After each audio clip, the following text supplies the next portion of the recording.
Hypertension को हम दो भागों में डिवाइड करते हैं। Hyper and tension. हाइपर मतलब होता है किसी चीज़ का बढ़ना और टेंशन मतलब होता है तनाव। तो तनाव जब भी बढ़ता है वो हमेशा बुरा ही होता है। तो आज हम बात करेंगे हमारी रक्त नलिकाओं के अंदर के तनाव की, जिसको हम ब्लड प्रेशर बोलते हैं। अब ब्लड प्रेशर क्या होता है? जब हार्ट आपकी बॉडी के अंदर रक्त नलिकाओं के द्वारा ब्लड को पंप करता है तो रक्त नलिकाओं के ऊपर जो दबाव डलता है उसी को हम ब्लड प्रेशर या रक्त का दबाव कहते हैं। आपने सुना होगा कि दिल धक धक करता है। दो बार धक धक इसलिए बोलते हैं, पहली बार क्या होता है, हार्ट कॉन्ट्रैक्ट करता है, मतलब बॉडी के अंदर ब्लड को पंप करता है तो सिस्टोलिक या ऊपर वाला ब्लड प्रेशर जनरेट होता है। दूसरी बार क्या होता है, हार्ट रिलैक्स होता है, मतलब पूरी बॉडी से ब्लड को लेता है तो नीचे वाला या डायस्टोलिक ब्लड प्रेशर जनरेट होता है। ऊपर वाले की वैल्यू होती है 120 और नीचे वाले की वैल्यू होती है 80। तो नॉर्मल वैल्यू आपकी होती है 120/80। अब हाइपरटेंशन के लक्षण की बात करें तो हाइपरटेंशन को साइलेंट किलर बोलते हैं, क्योंकि अधिकतर समय इसके लक्षण दिखाई नहीं देते। बट जब ब्लड प्रेशर ज़्यादा बढ़ जाता है तो हेडेक हो सकता है, मतलब सुबह उठने पर आपके सिर में दर्द है, चक्कर हो सकते हैं, पाल्पिटेशन मतलब खुद की धड़कन महसूस हो सकती है, सीने में दर्द महसूस हो सकता है, सांस लेने में परेशानी हो सकती है, थकान हो सकती है, अत्यधिक पसीना आ सकता है और दिखाई देने में समस्या हो सकती है। अब बात करते हैं रिस्क फैक्टर, मतलब किनको हाइपरटेंशन होने की संभावना अधिक होती है। तो नंबर एक वो फैक्टर जिनको आप बदल नहीं सकते, जैसे कि अनुवांशिकी, जैसे कि आपके ब्लड रिलेशन में माता पिता दादा दादी किसी को अगर ब्लड प्रेशर की समस्या है तो आपको भी ब्लड प्रेशर होने की संभावना बढ़ जाती है। दूसरा होता है कि आपका एज जैसे जैसे बढ़ती जाती है ब्लड प्रेशर होने की संभावना बढ़ जाती है, क्योंकि आप एज को कम तो कर नहीं सकते।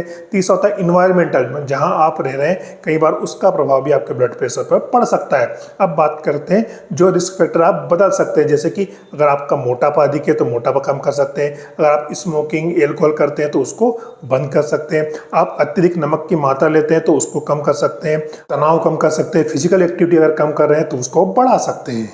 अब बात करते हैं ब्लड प्रेशर की नॉर्मल रेंज क्या होती है। तो अगर आपको पहले से कोई बीमारी नहीं है तो 140/90 मतलब 140/90 की रेंज नॉर्मल ब्लड प्रेशर की रेंज कहलाती है। पर अगर आपको पहले से हार्ट की कोई समस्या है, आपको लकवा हुआ हो या कभी कोई अटैक आया हो या आपको डायबिटीज है और कोई बीमारी है तो आपकी नॉर्मल रेंज होगी 130/80 मतलब 130/80। अब ब्लड प्रेशर की स्टेज की बात करें तो 120 से 80 तो आपकी नॉर्मल रेंज हो गई और 120 से 30 के बीच में एलिवेटेड माना जाएगा, बट हाइपरटेंशन की स्टेज नहीं मानी जाएगी।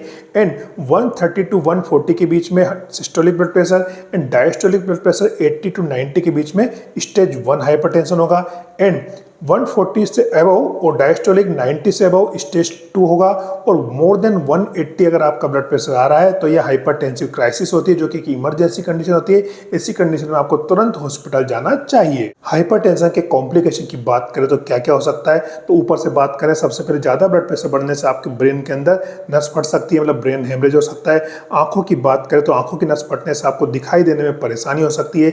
नाक की बात करें तो आपको नेजल ब्लीड हो सकता है। मुंह की बात करें तो मसूड़ों से या जबड़े में से ब्लड आ सकता है। नीचे बात करें तो हार्ट के ऊपर ज़्यादा प्रेशर बढ़ने से हार्ट अटैक आ सकता है। नीचे बात करें तो किडनी की समस्या भी हो सकती है। अगर आप अपने ब्लड प्रेशर को कंट्रोल करके रखते हैं तो लकवे की संभावना 30% कम हो जाती है, हार्ट अटैक की संभावना 25% कम हो जाती है और किडनी फेलियर की संभावना भी 25% कम हो जाती है। बात करते हैं हाइपरटेंशन को आप कैसे मैनेज कर सकते हैं। तो सबसे पहले आपको हेल्दी लाइफ स्टाइल अपनानी है, मतलब हफ्ते में कम से कम 5 दिन और मैक्सिमम 7 दिन कम से कम 30 मिनट या आधे घंटे तक कोई ना कोई एक्सरसाइज करनी है। वॉक कर सकते हैं, रनिंग कर सकते हैं, साइकिलिंग कर सकते हैं, स्विमिंग कर सकते हैं। लाइफ स्टाइल के साथ आपको अपनी मेडिकेशन कंटिन्यू करना है, नमक की मात्रा कम करना है, एल्कोहल और स्मोकिंग को बंद करना है। हेल्दी लाइफ स्टाइल अपना के जैसे कि दवाइयाँ रेगुलर लेकर, नमक की मात्रा कम करके, वजन कम करके, स्मोकिंग को एल्कोहल को कम करके आप ब्लड प्रेशर की रेंज में थोड़ी कमी ला सकते हैं। बात करते हैं अगर आप घर पे खुद से अपना ब्लड प्रेशर नाप रहे हैं तो आपको 2 रीडिंग लेना है, एक आपको मॉर्निंग के समय में और एक आपको रात को सोते समय। दूसरा, जब भी ब्लड प्रेशर ले रिलैक्स कंडीशन में बैठे। दूसरा, कफ को हमेशा अपने जॉइंट्स के ऊपर बांधे, कोहनी के ऊपर बांधना मतलब आपको।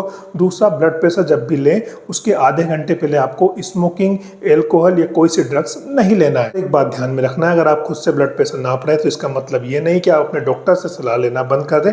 डॉक्टर से सलाह लेते रहें और कोई सी भी दवाई बिना डॉक्टर की सलाह के बंद ना करें। अब हाइपरटेंशन के ट्रीटमेंट की बात करें तो एक बात ध्यान रखें, हाइपरटेंशन कंट्रोल हो सकता है बट कभी भी क्योर मतलब ठीक नहीं हो सकता है। अगर आपको एक बार हाइपरटेंशन या बीपी की समस्या हो गई तो लाइफ टाइम रहेगी सही, बट आप एक हेल्दी लाइफ स्टाइल अपनाकर, मेडिकेशन अपनाकर उसको कंट्रोल कर सकते हैं। अगर किसी दवाई से आपको साइड इफेक्ट हो रहा है तब तुरंत अपने डॉक्टर से संपर्क करें, पर कोई सी दवाई बंद ना करें। तो दोस्तों ये थी हाइपरटेंशन या हाई ब्लड प्रेशर के बारे में छोटी सी जानकारी। स्वस्थ रहे, मस्त रहे, नमस्कार।